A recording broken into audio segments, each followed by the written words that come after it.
Welcome to Adventure Golf. I'm in the Basque Country in the far north of Spain, heading to my first golf course.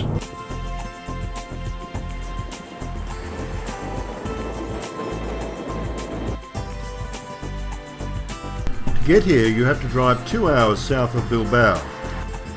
The Basque region is wild and little explored, hemmed in by a mountain range to the south. To get to my first golf course, you have to find and then pass through the small farming village of Ituri. The area used to grow potatoes, but after blight all but destroyed the industry, the government looked to redevelop and invigorate the area. The Izki Golf Course isn't just incredibly isolated, it's also a public course owned and operated by the regional council, who gave Spanish golfing icon Seve Ballesteros the generous budget and space to create what he wanted. This course is in the middle of nowhere. It is difficult to reach here, but once you're here, you're in paradise. You don't have any houses, any electrical cables or any artificial. It's all nature. It's pure nature and golf. That's what it is.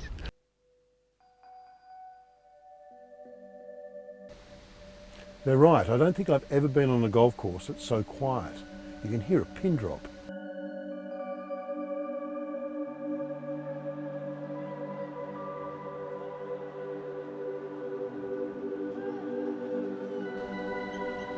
The course is so quiet that it's become a haven for birdwatchers, who have stationed viewing posts at several locations around the course. Gear tracks in the bunker.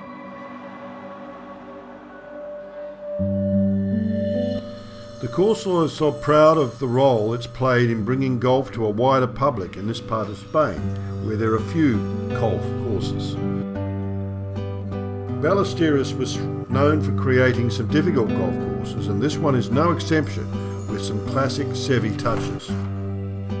This course makes you use every club. You have to play maybe a short iron from the start, or you have to combine your clubs and use them well.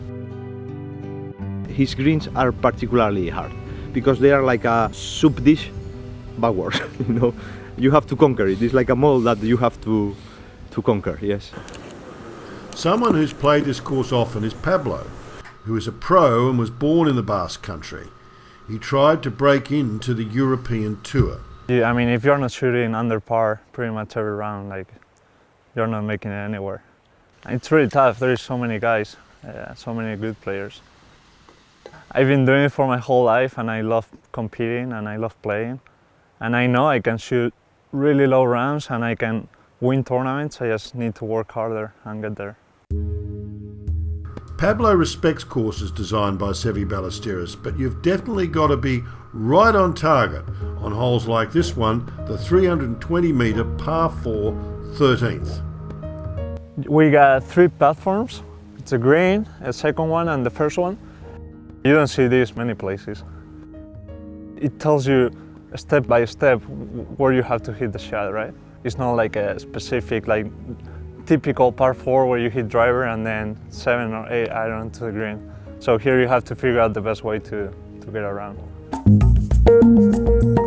Pablo's tee shot lands right on top of the first platform. But I'm struggling to hit the target. Pablo's second puts him on the green, setting up a birdie chance. My second fails to make it. Pablo makes birdie, but I struggle for a bogey.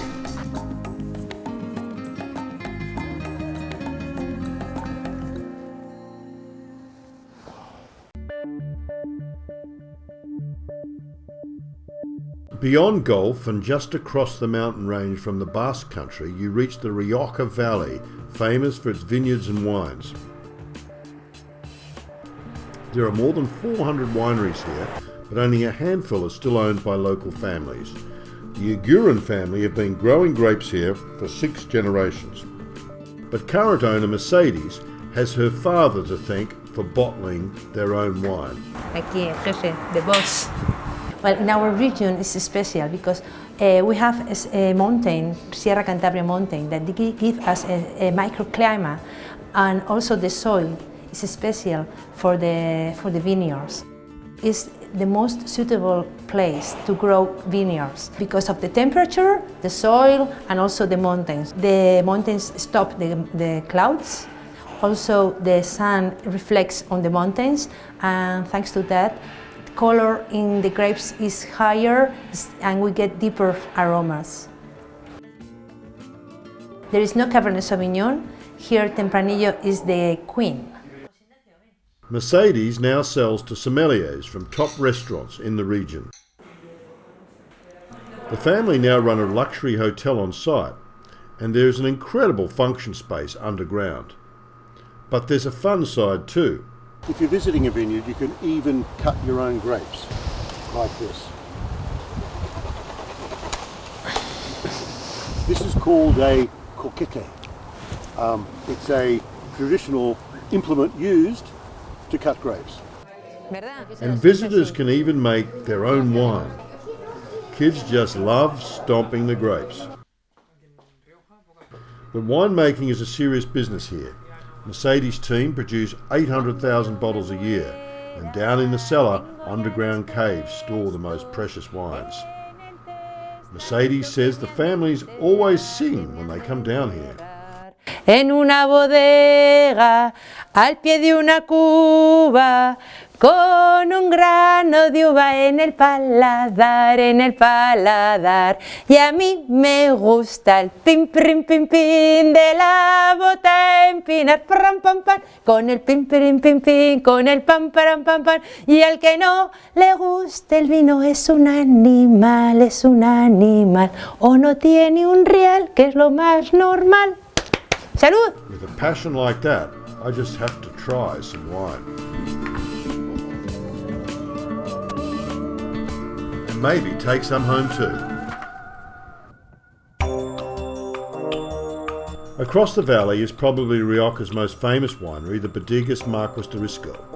It's been here since 1860, but is the Frank Gehry designed building, hotel, at the winery in 2005 that really brought in the tourists. Now 100,000 visit annually. The Bodegas Marqués de Risco produces 5 million bottles a year, including 4 million of its famous signature reserve Tempranillo. The oldest cellar contained 130,000 bottles. It's reserved as a private collection for the owners, with barrels set aside for the Spanish royal family. In June, Rioja goes crazy in its own wine festival. The following month, you can join the Running of the Bulls in nearby Pamplona. If you're there, why not pop over to Bilbao to see the Guggenheim Art Museum, another Frank Gehry masterpiece.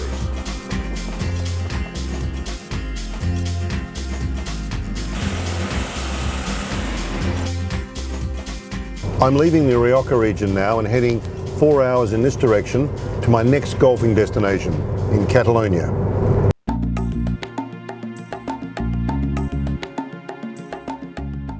Located deep in the heart of Catalonia near Girona, PGA Catalunya was built to host European Tour tournaments and reflects the exacting standards of professional golfers. Beautifully maintained, it's technically challenging for the mid-handicapped golfer. The fairways are long and there's lots of water and strategically placed bunkers. The par fours are really long. I've played a really good drive and a really good approach shot, but I'm still about 40 or 50 metres short of the green. It's a familiar story around here for the mid-handicapped golfer. On a typical par 4, you're lucky to get on the green in 3 rather than 2, leaving a long putt for par, easily missed. This is a very popular course with travelling golfers. A signature hole is the 11th par 3, a beautiful 140 yards surrounded by bunkers and water. And there's the 13th, downhill, again surrounded by water, very difficult to approach green.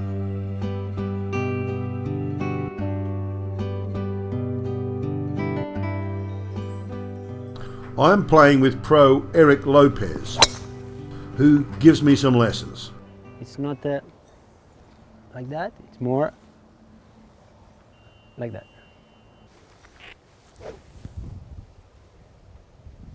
How was that? Much better. Yeah. Yeah, for sure.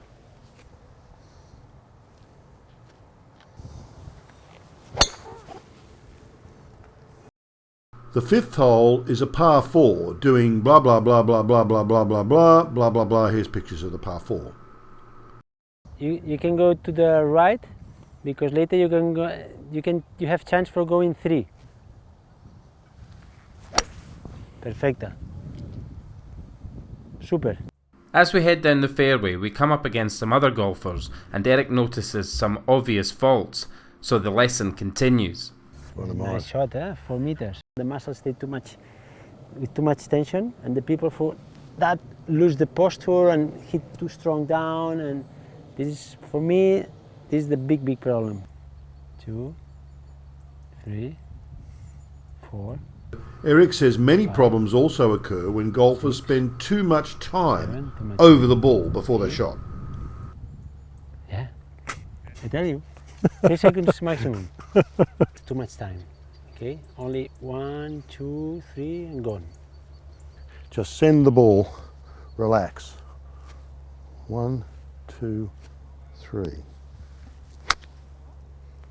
Too far. Unfortunately, Eric's advice doesn't always work. Fit together, more together. Yeah, and now like a little putt, little pendulum. Yeah, this is perfecto. Just a little more, but it's perfect. Thanks. Yeah.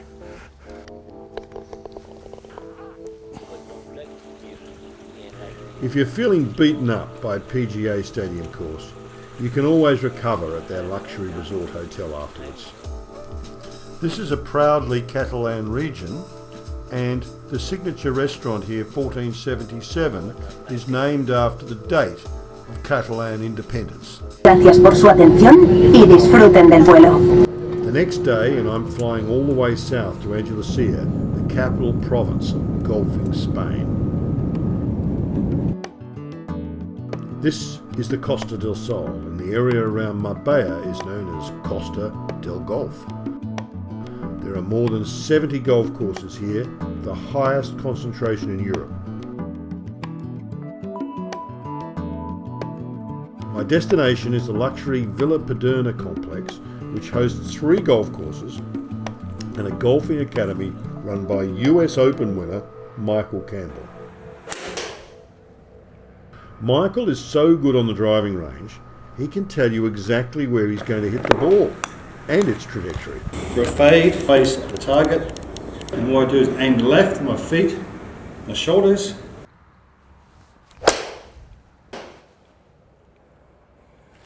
Nice little fade there.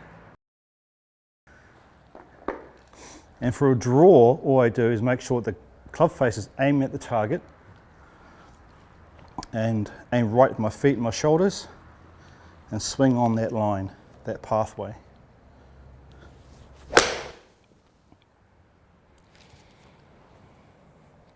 Simple. Michael can play 9 different shots with a single iron. Okay, this is my little stinger shot. Famous by Tiger Woods, of course.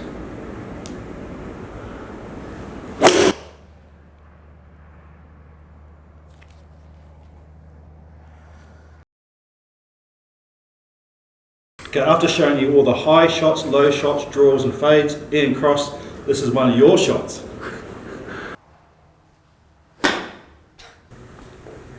A cold top. You got the Elvis Presley going. Elvis Presley. What's that? Michael's Academy accepts golfers of all levels, whether elite players or mid-handicappers like myself. I must admit to feeling a bit nervous getting a lesson from such a golfing superstar. As you go like that way too much, okay, so that's the first thing. The second thing is what we call early turn. You tend to get real fast with your hips too early, and then from there you just lift up. So you're gonna make sure you slow your hips down at the very start of the swing, and this has to travel faster, and you just lift like that. So it's all about winding up like a coil, okay? So you don't move your hip. Yeah, and then turn. Right. That's it. That was better. That was better. That's it. Try and hit it now, mate. Oh. See, the most important thing to understand is that what we're doing here is creating new motor patterns, right? Yeah. Because you're so used to the old motor pattern, which is early turn Elvis Presley. So I'm trying to create new ones. And it's going to take a long time. It's all about repetition, hitting ball after ball after ball. Oh. It's difficult, huh? Yeah. It feels uncomfortable.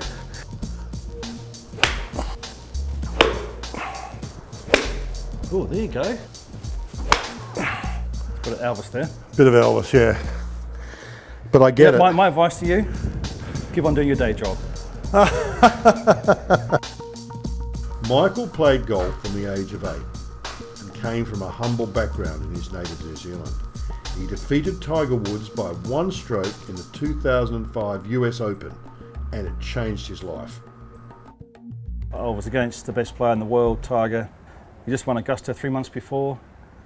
Number 1 player in the world, you know, and I managed to beat him by 1 shot or 2 shots. So that was even more fulfilling, I think, or satisfying to win my major, but also beat Tiger along the way. For Michael, his US 2005 Open win was a catalyst for a new approach to the game, which involved giving back. And it all started really back in 2005, President's Cup. We're in America, in Washington, and Jack Nicklaus was the captain of the American team, and Gary Player was my captain for the rest of the world. And I saw Jack there, and he came storming over to me saying, "Michael, well done for winning the US Open." It was a friendly conversation, but then he gave me a stern look in my eye and he said, "Michael, now you're a major winner, you are responsible to grow this game." So that was planted in my brain, you know, about giving back to the game. Michael takes me out to one of his 3 courses at Villa Verdurna, and not surprisingly, it's the toughest hole on the toughest course that's his favourite. My shot, Elvis. It's one of the toughest golf courses here at Costa del Sol. It's very long, very narrow, very challenging. It's a type of golf course where my best score is 1 under after being here for 5 years, so it goes to show how tough it is.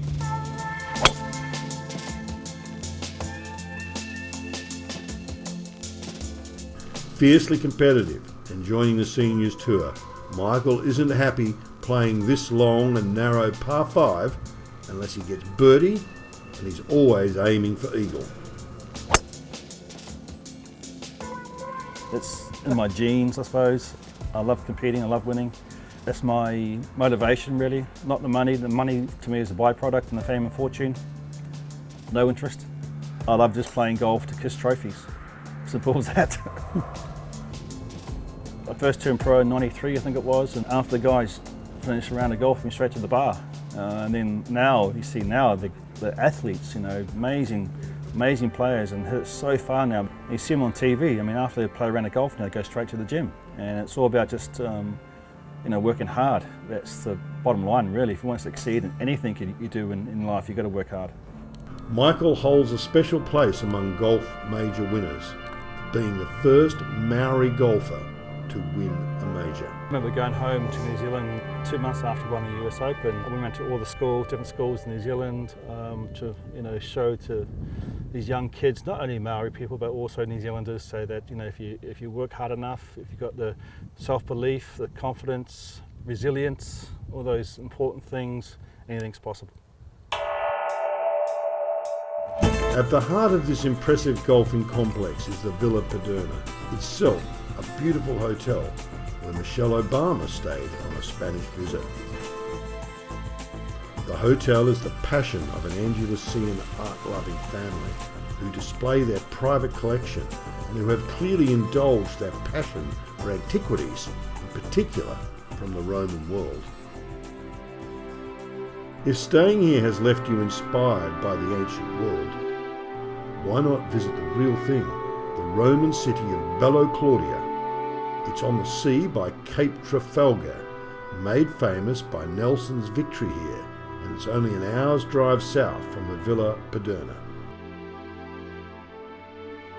This is one of Andalusia's most significant and well-preserved Roman archaeological sites. It was a strategic point for trade routes between Europe and North Africa. The Straits of Gibraltar are just 14 kilometres wide at their narrowest point. The remains of the impressive temple forum, amphitheatre, roads and large salt factory in particular can all be seen today, giving an insight into the former glory of the city.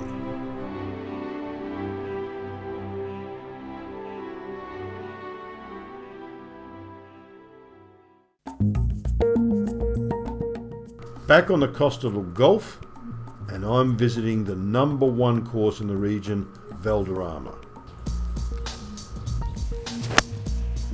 In fact, the pro here, Miguel, reckons it's the #1 course in Europe. It's the #1 in Europe. He's 100% sure. The design and also the condition. The green, the speed in the green, the fairway, the tree, everything is very, very good.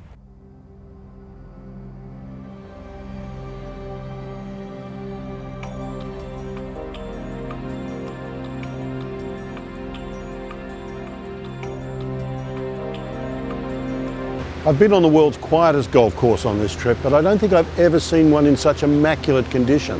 This is like a giant Japanese garden. Look at this tee box. I don't even want to stand on it.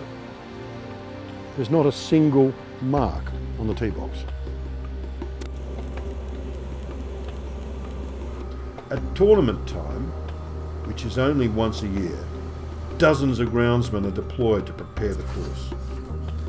There are 8,000 trees here, many of them prized and ancient cork trees, which give the course its distinctive appearance, reflected in the club logo. The head greenkeeper is blah blah blah. I think Valderrama could be one of the most beautiful golf courses in the world. Valderrama is Valderrama thanks to the oakum, the trees, no? The forest that we have. No? It's a very beautiful tree, but very dirty also. No? That it's too many hand hours working behind the trees, cleaning the leaves, the branches, the oakums. Too much work. Even the longer grasses and rough are tested here by the team before a tournament.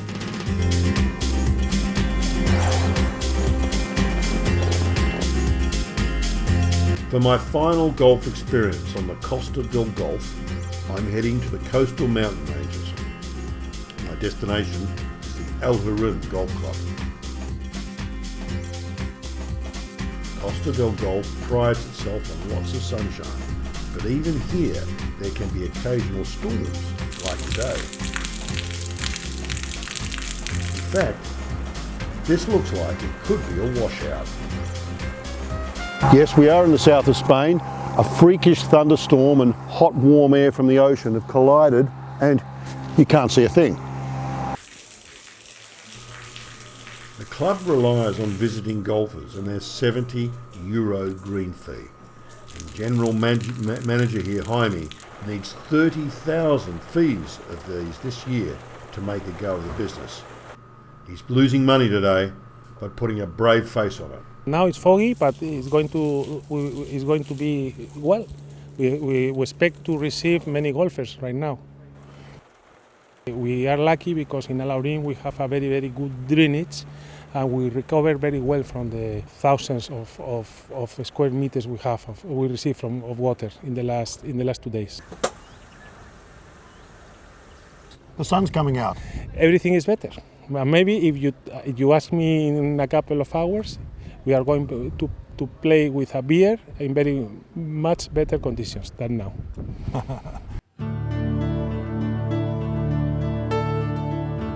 El Harun is another Seve Ballesteros course, and it's one of the toughest.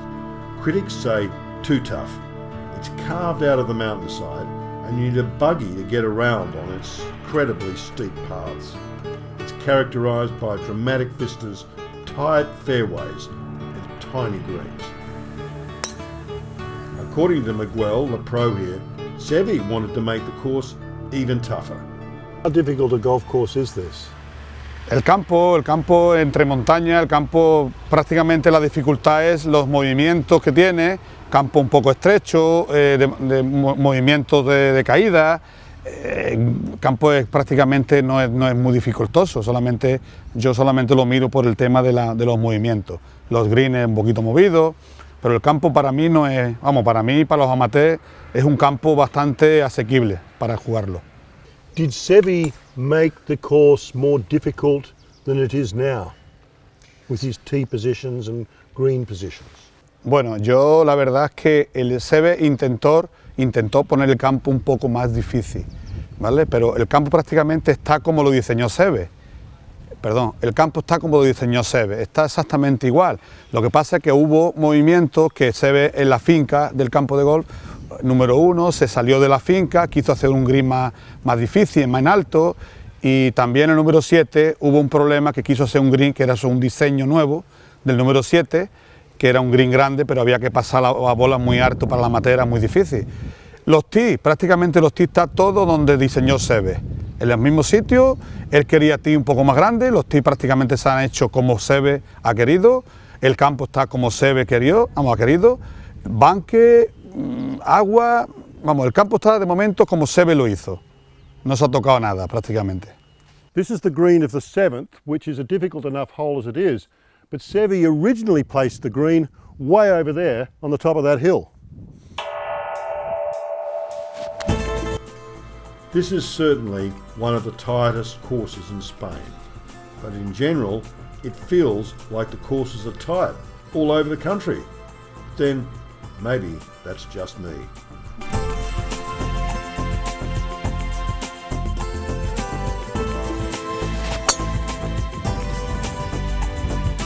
Interesting. I'm going to go and look for my ball. I may be some time. Until next time, this is Adventure Golf.